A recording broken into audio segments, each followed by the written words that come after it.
qualidade da democracia, por José Álvaro Moisés.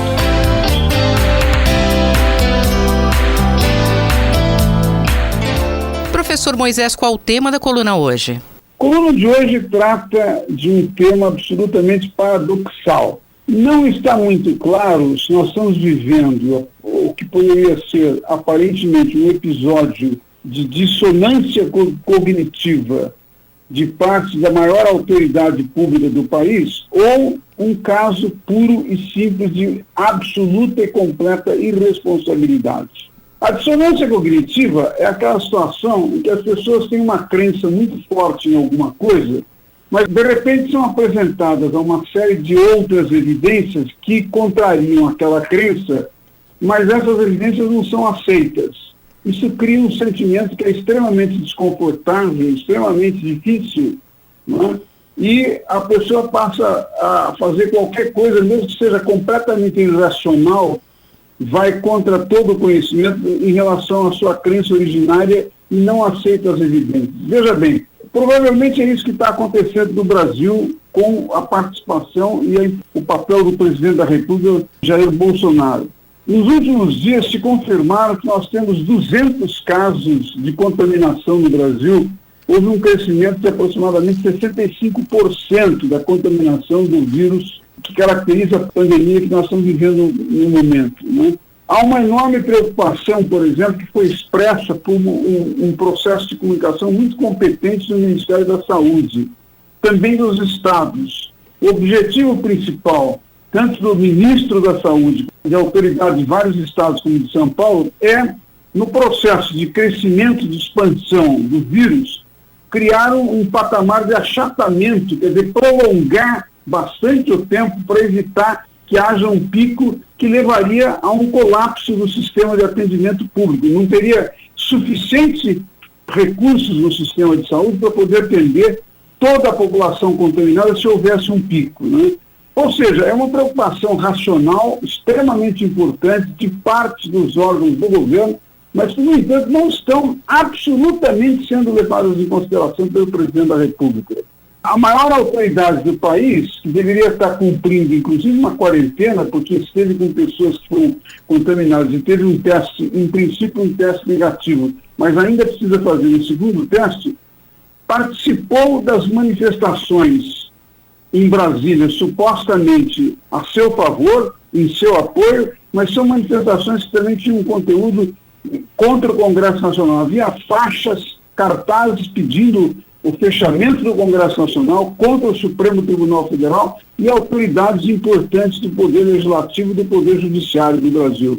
É muito grave, porque o presidente entrou em contato com um número muito grande de pessoas. O jornal Estado de São Paulo avaliou que o presidente teve em contato com mais de 200 pessoas, tocando nos seus celulares, muito próximo a delas.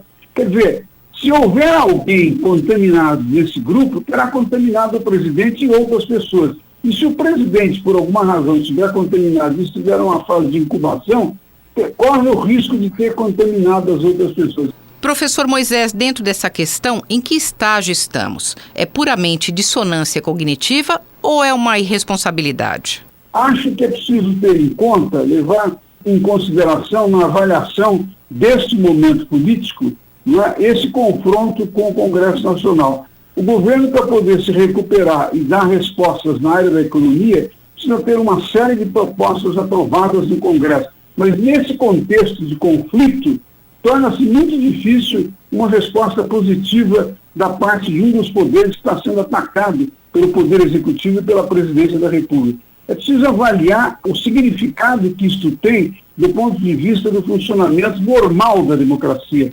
E levanta-se uma dúvida muito séria sobre qual o sentido dessas ações.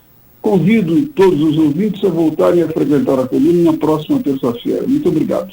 Eu, Simone Lemos, ouvi o professor José Álvaro Moisés. A qualidade da democracia, por José Álvaro Moisés.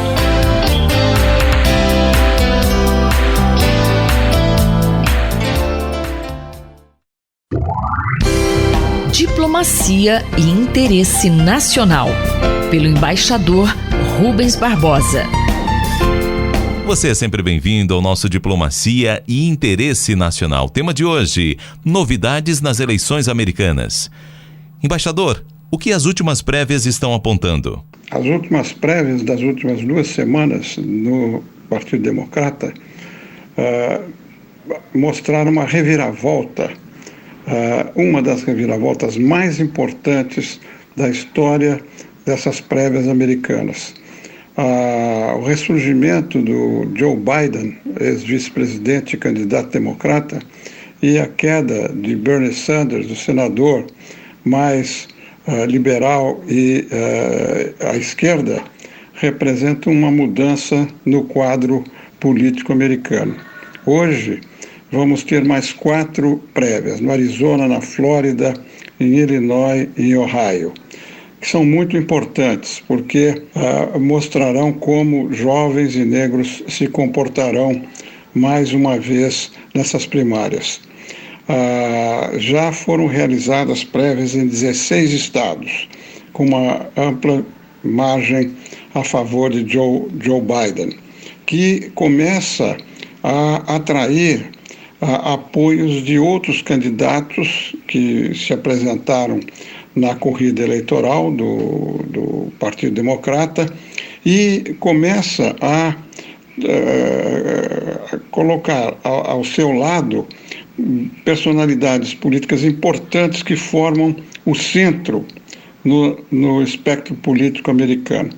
Ao lado dessas prévias, dos resultados das prévias, a evolução da epidemia de coronavírus nos Estados Unidos também é um fato novo que pode influenciar o resultado das eleições de novembro. A percepção de que o presidente Trump errou ao minimizar o risco para a sociedade americana da coronavírus pode aumentar o desgaste do presidente e afetar a campanha de novembro. E, por último, o reflexo da economia, da crise do petróleo e da paralisação global, em certa medida, da atividade econômica.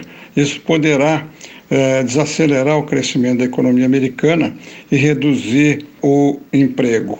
Além disso, a sociedade americana também, depois de 4 anos, começa a demonstrar um certo cansaço pelo discurso falso, o discurso ambíguo, o discurso muitas vezes agressivo do presidente Trump. Assim, pela primeira vez, existe a possibilidade concreta de dificuldades para o presidente Trump se reeleger. Até aqui, poucos acreditavam que Trump estaria ameaçado, não só pela fidelidade dos eleitores trumpistas, mas porque Bernie Sanders estava despontando na liderança. E, com a sua posição liberal, avançada, socialista, democrática, como ele a intitula, Sanders estava colocando uma interrogação sobre se teria condições de vencer Trump. Agora, com Biden como provável candidato democrático, ressurge a possibilidade de derrota de Trump. A convenção democrata vai ser feita em junho e a eleição em novembro, portanto, há ainda algum tempo. O maior problema para Trump hoje é a evolução da epidemia do coronavírus. Os comícios estão sendo adiados, a arrecadação está caindo, críticas por ter minimizado o problema, chamando de maneira xenófoba o vírus de estrangeiro, e a proibição de voos para a Europa. O impacto econômico vai ser muito grande, agravado pelo preço, pela queda do preço do petróleo, que coloca em risco a atividade de muitas empresas americanas na área do xisto. Além disso, surgem mais críticas ainda de Biden e de Sanders sobre a atuação de Trump. Em resumo, a ascensão de Biden e a coronavírus ligaram um sinal de alerta na campanha de Trump. Eu sou Mário Santi e conversei com o embaixador Rubens Barbosa.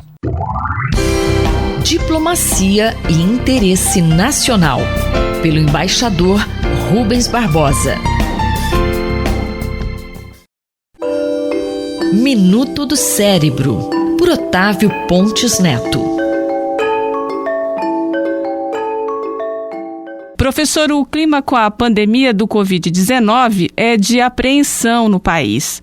Os idosos e os doentes crônicos, como os que sofreram o AVC, estão sob maior risco?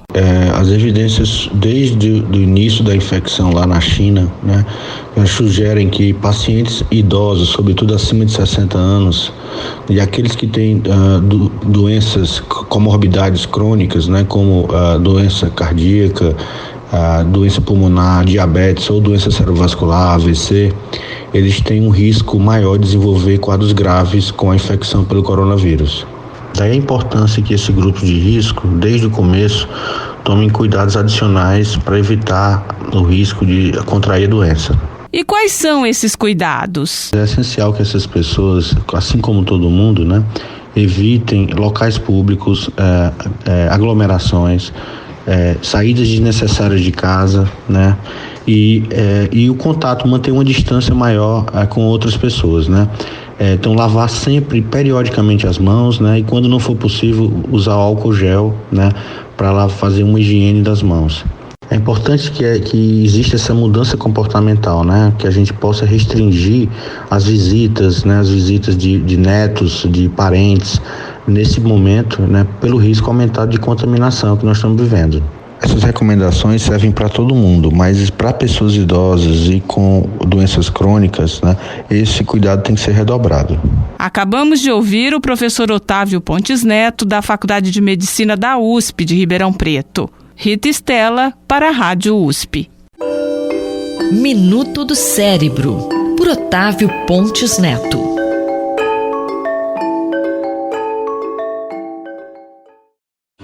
Doutor Bartô e os Doutores da Saúde, com João Paulo Lotufo. Doutor João Paulo Lotufo, há alguma relação entre Covid-19 e drogas? Veja, um estudo publicado no China Medical Journal, agora em fevereiro de 2020, bastante recente, teve como objetivo investigar os fatores que afetam a progressão da pneumonia em pacientes com Covid-19. Os pacientes com testes positivos foram internados em 3 hospitais terciários lá em Wuhan, entre 30 de dezembro de 2019 e 15 de janeiro de 2020. Os pacientes foram divididos em um grupo de progressão da doença, de piora da doença, e outro grupo de melhora da doença. E o que eles observaram? De 78 pacientes com pneumonia, a avaliação de eficácia após 2 semanas de doença após a internação indicou aí quem melhorava e quem piorava.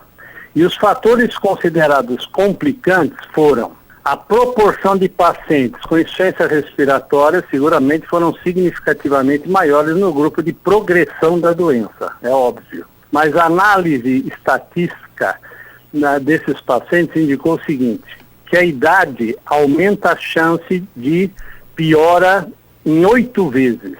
Os pacientes do grupo que progrediram a doença eram significativamente mais velhos do que os do grupo de melhoramento da doença. Então isso a gente já está sabendo.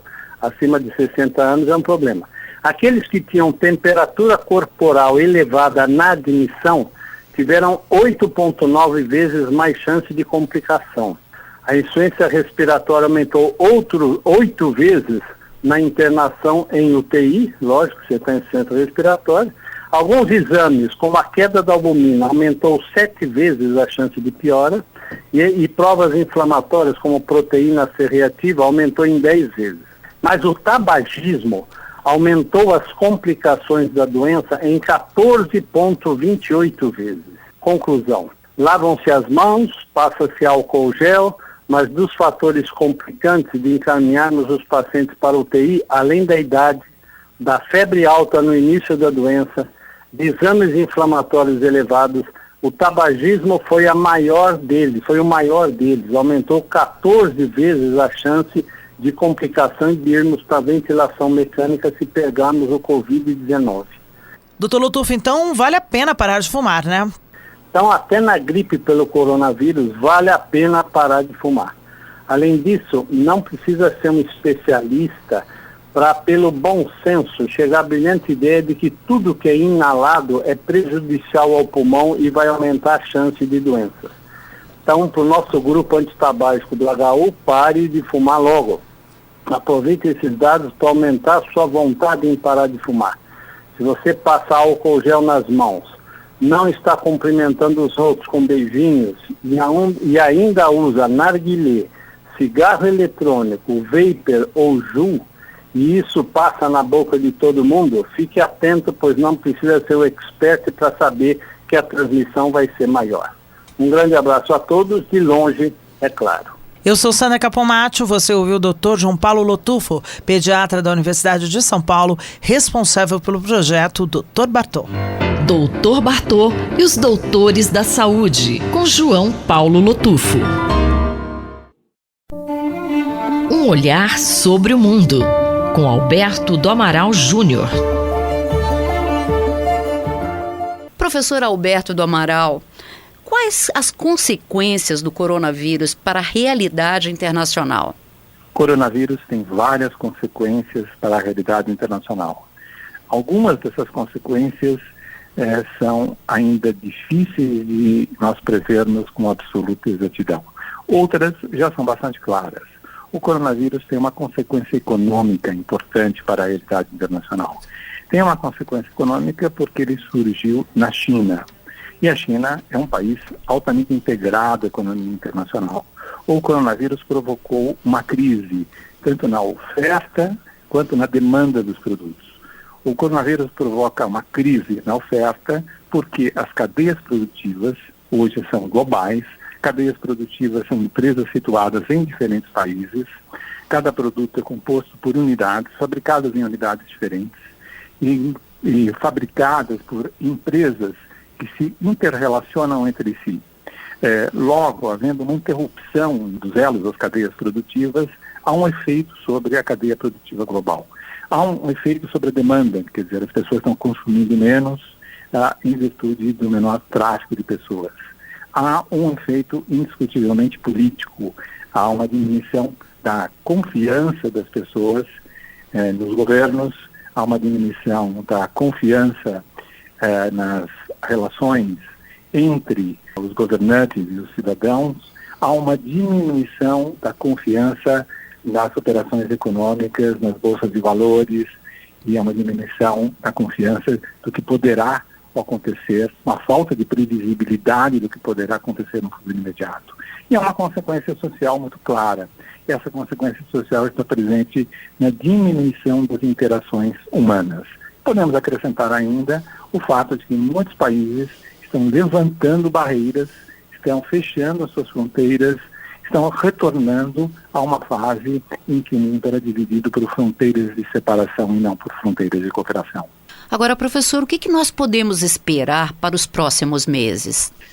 Primeiro, há previsões que já indicam uma redução do crescimento econômico dos Estados Unidos e mesmo uma recessão da ordem de 5% no primeiro semestre. Isso significa que a economia mundial sofrerá muito.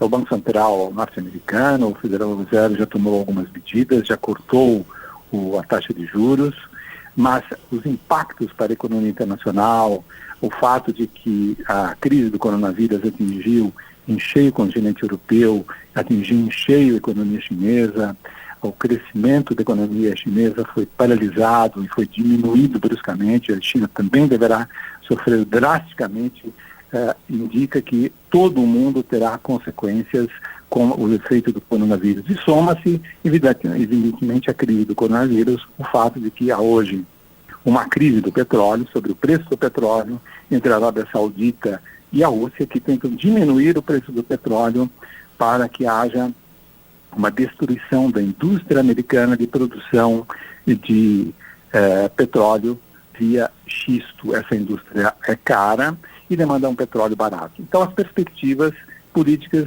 econômicas e sociais para os próximos meses são difíceis e nós precisamos de muita capacidade de governança internacional, de ajuda global e de participação dos governos na vida interna dos países para a superação dessa crise.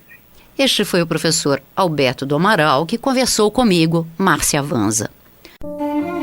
Um olhar sobre o mundo, com Alberto do Amaral Júnior.